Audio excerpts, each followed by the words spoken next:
Welcome to Change, sponsored by the Senior Barn of Schaumburg, where nutritious meals, friendly peers, and social activities are available every day of the week. Under the direction and guidance of Marina Lvovich, the cost and location are available to all. And I'd like to introduce our panel.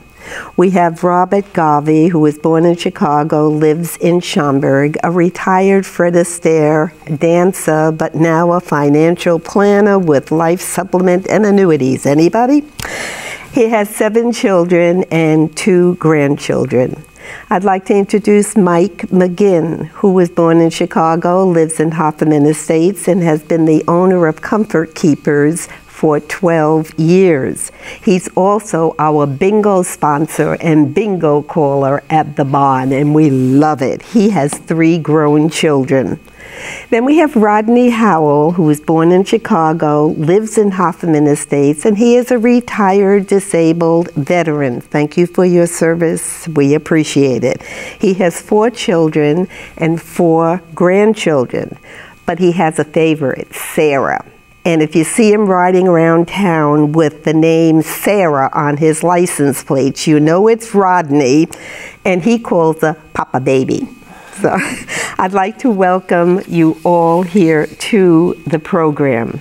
This month we're celebrating Father's Day, and Ann Jarvis is credited with beginning the Mother's Day movement in West Virginia, and it was proclaimed a holiday by Woodrow Wilson in 1914. However, Father's Day did not enjoy the enthusiastic reception of Mother's Day. A Father's Day celebration was held in Spokane, Washington by Sonora Smart Dodd, who wanted to honor her father, who was a Civil War veteran and raised 6 children all by himself as a single parent. However, many men scoffed at the sentimentality of being honored that way, and Congress wasn't too happy. They thought it was a plug for commercialism. They tried Parents' Day. That didn't work out either. But during World War II, they decided to honor all the servicemen who were fathers to show respect and honor for what they did. It soon became a national institution, and Lyndon Johnson had this proclamation, and finally Robert Nixon in 1972 made it a federal holiday. Now, in our childhood, and we're all different ages over here, fathers were considered breadwinners of the family. Moms usually stayed home, and fathers worked all day, came home, ate, sat down for the radio news, and promptly fell asleep. Mothers depended on Dad to be a disciplinarian. Just wait until your father gets home. There may have been a few bonding times, especially if he went on vacation. What are some of your earliest memories or experiences with your father in your generation? Robert? Well, in my generation, he gave me great work habits because he would work a milk route. All I heard is how he worked 7 days a week, 7 years straight without a vacation. The breadwinner. Yeah, and Mom stayed home, and we had to help him whenever he asked, and we would have to chop ice and put it on the milk, and if it was 3rd floor, we would have to run up there and give eggs or butter to somebody that'd say, oh, you forgot this, or whatever, you know. And you never followed in his footsteps? No, no, God no. How about you, Mike? Well, kind of a similar story. My dad was an electrician for 40 plus years. My mom was a homemaker as well. But he always was there for us the kids, and he would always be there for our events, our sporting events, school events, even just a listening ear for us to be there for us.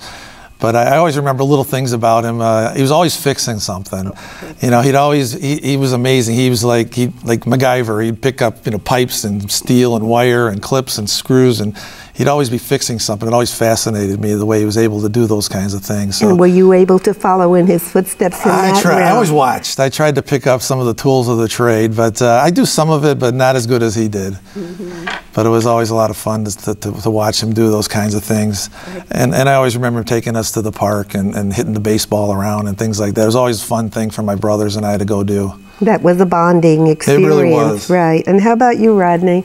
Well, you know, back in my earlier days, it was kind of limited being African American, but I was quite proud of my dad. My dad, he ran the meat market over around Madison, Maxwell Street. And he used to have me come over every weekend, and he had made a shoe shine shop. And he used to have me shining shoes, and I used to get a lot of currency as a result of that. So early on, I was learning how to be independent and to buy my own things. And the other thing, like you said, my dad was a Mr. Fix-It. He would always fix things, cars or whatever it was. And the crazy part about it, he would ask me, could you come over and help me? At the time, my ambitions was to become an NBA basketball player. So and you're tall enough. Yeah, so I would tell him, I get back with your dad. And all of you here, I would say that your fathers probably influenced you with a work ethic, but it did not influence your future life. And I think we always take away something from our fathers, although we don't exactly step into their footsteps. What is the best advice your father ever gave you, Rodney? I can't say it was advice. It was something more that my mother used to say. My mother used to say, your mouth can say anything, but we watch your footsteps. And to totally be honest, to see how well my dad had done being an African American, coming up in the ghetto, and still at the time back in the early 60s to take home $500 a week so that we were able to not need for a whole lot of things. To me, that was the most influenceable thing that I got from my dad. Right, yeah, that was really beautiful. Watch your footsteps. How about you, Mike? I think it would be honesty. My dad really was an advocate of always telling the truth and being honest and upfront with your feelings and telling people, you know, the real situation, and even if it wasn't easy. And I do feel it's something that I've been able to pass down on to my children as well. Very good. Robert? Well, my dad would always tell us, all right, you can do whatever you want to do in life as far as job or work or career, but you have to be the best in that career. And don't worry about the money will follow. So I think all three of you with that advice, if we would all take it to heart, it would be wonderful. Now, Ken Hornstrom of Awnings Mill, Maryland, his father practiced law until he was 92 years old. He died practicing. And his favorite saying was, you cannot buy back time. And Ken seems to think that if we live accordingly and implement this one thing, it's the best way that he had to honor his father. And I think with your work ethic and remembering them, you are all are honoring your father. And God bless you for that. We're going to take a short break and we'll be right back.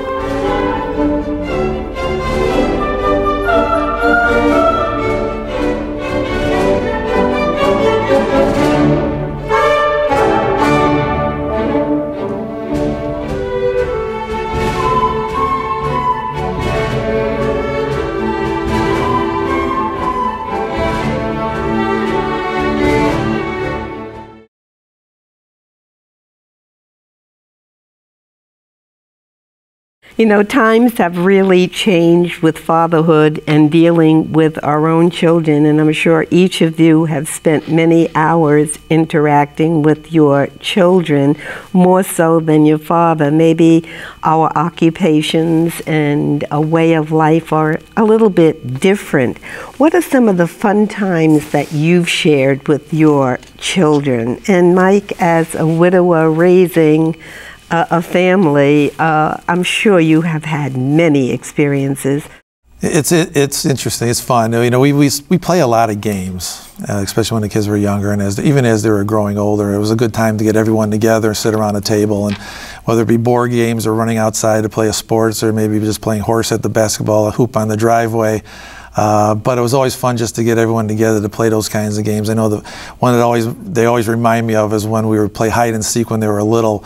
It was always in the dark, and I was always the seeker. So I always had to crawl up the stairs and stealthily, you know, sneak up on them and scare them. You know, it sounds bad, but they loved it.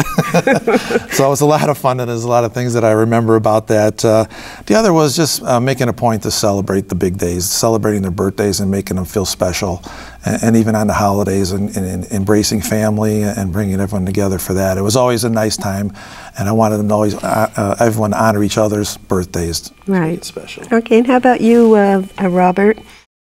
Well, I was really involved with the children, you know, because my wife was a homemaker, and I could schedule my time where I would have free time with them. So they did every sport conceivable, and the most fun was, of course, taking them for dance practice all the time. And they entered this troupe of dancers, ballroom dancers, the Chicago Dance Kids, okay? And they performed at the amphitheater all over. And my 5, at the time, the other 2 were in college, my 5, along with 5 other children, they performed all over. And it was so exciting just listening to their stories and talking to them. Of course, it's on the north side, and I live south side, southwest, like Downers Grove.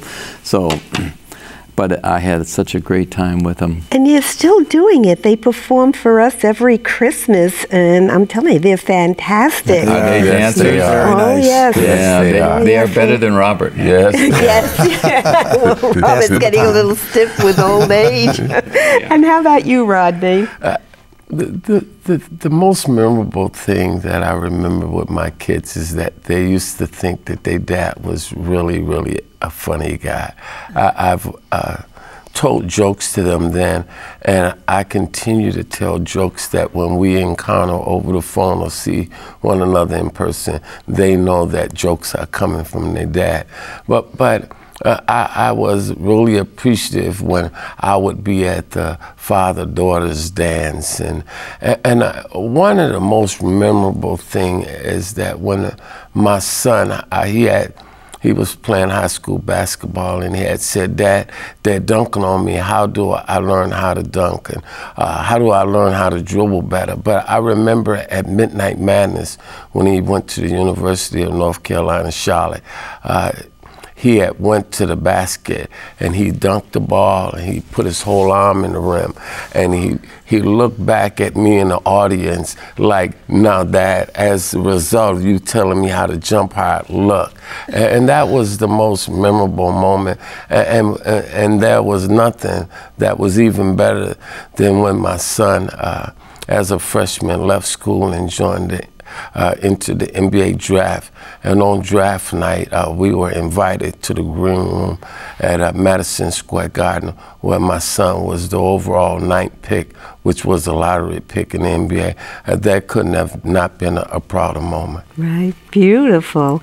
And Mike, what would you say, is there any action or anything that your kids did that really surprised you? Or There was a time when it was actually an action and a present at the same time. It was a birthday, and they gave me a birthday card and a gift card, and then they each wrote a note saying why I deserved to take some time for myself.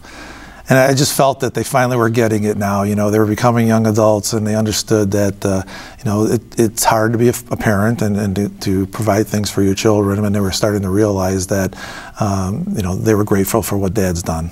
very good. You know, I can remember that my husband and my son, they always give me a surprise party on 0 and 5. And the one time that they did I was so flabbergasted because I never expected it for my 75th birthday. So, I mean, I've had surprises myself from both, although my husband wasn't there at the time. Now, is there any saying that you have told your children that they remember constantly? Mike? One is in terms of work ethic. Work hard, be responsible for your own actions, and you'll get the rewards that come from that. Okay, and you're constantly telling them to do that. Absolutely. And they remember. They're finally remembering it. Can I give them a quiz? Rodney? It's amazing. Every time I talk to my kids, they always repeat some of the things that they believe that some wisdom that I've learned that I can continue to share with them. One of the things that, as I mentioned earlier, your mouth can say anything. We watch your footsteps. Your mother. The other one was a saying by Plato, and Plato had said that there can be two truths within the truth, but there's only one real truth, and that's the absolute truth. I share that with my kids because I try to let them know that there's more out there than what you found. So therefore, continue to search endlessly and trudge as hard as you can, because that brings about a happy destiny. Right. You know, children have never been good at listening to their elders, but they never fail to imitate them. And with that, we'll be right back after a short break.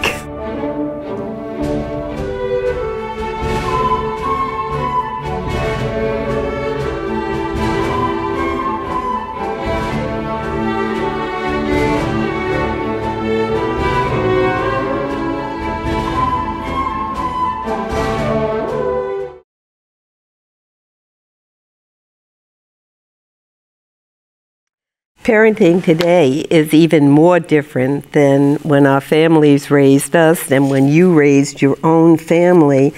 Today, dads share the workload with the wife. I know my son-in-law is just as involved in caring for the baby as my daughter is. So it has really changed. What would you consider to be the best way to honor fathers today, since they are almost equals with the wives? Robert? Well, I would say to spend time with them. Okay, that is the most important and precious thing, because before you know it, they're gone. They're grown up, they're gone, you know. And to be a good listener.